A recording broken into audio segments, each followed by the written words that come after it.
নমস্কার বন্ধুরা, কেমন আছেন সবাই? স্বাগত আরেকটি ভিডিওতে।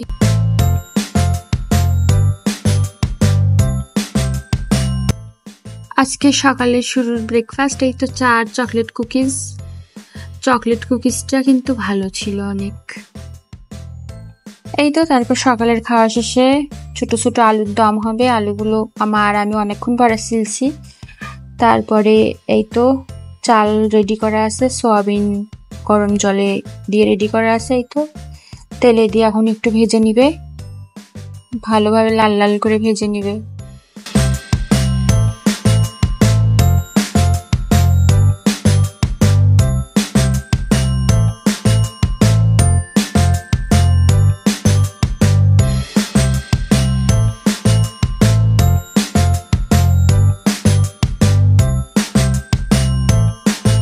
এই যে তারপরে কড়াতে তেজপাতা, সাদা তেল দিয়ে চালগুলো দিয়ে ভালোভাবে ভেজে নিয়ে রাইস কুকারের ভেতরে পোলাও হওয়ার জন্য মা সয়াবিন আর চাল একসাথে দিয়ে দিছে।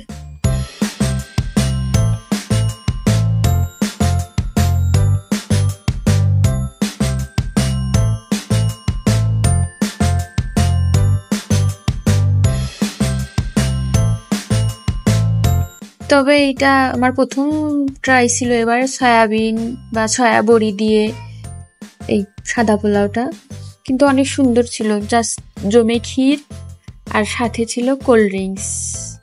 শান্তি। দেখেন তারপরে এই যে এই বিড়ালের বাচ্চাটা শুধুমাত্র ঘরে ঢুকে যাচ্ছে, আর সে খাবারও নষ্ট করছে। মনে হয় আলু ভাজা খাইছে, ওই আলু ভাজা খায় মুখ দিয়ে নষ্ট করে খেয়ে গেছে। খুব জ্বালাইছে বিড়ালটা সেদিনকার। ঘরে ঢুকতেছে আসতেছে, আসলে বাহিরে থাকে তো, যদি আচর টাচর মারে তাহলে তো ভ্যাকসিনেশন করতে হবে। খুব দুষ্ট, চুপ করে বসে আছে দেখেন না। এই তো তারপরে সন্ধ্যার পর্ব। চা ইসকন নিরামিষ দোকান থেকে মতিচুরের লাড্ডু আনা হয়েছিল। লাড্ডুটা ছিল খুব খারাপ না, ভালোই ছিল। আর বেশি ভালো লাগছে সিঙ্গারাটা, ঝাল ঝাল তো, বাহির দিয়ে অনেক ক্রিস্পি, আর ভিতরে ছিল আলু আর গাজর দিয়ে একটা সবজি। এই তো তারপরে রাতে ছিল বাদাম ভাজা, আলু করলা ভাজা, আর হচ্ছে পাতাকপি ফ্রিজে ফ্রোজেন করা ছিল, সেটা দিয়ে মা বড়া ভেজে দিচ্ছে বা পাকোড়া।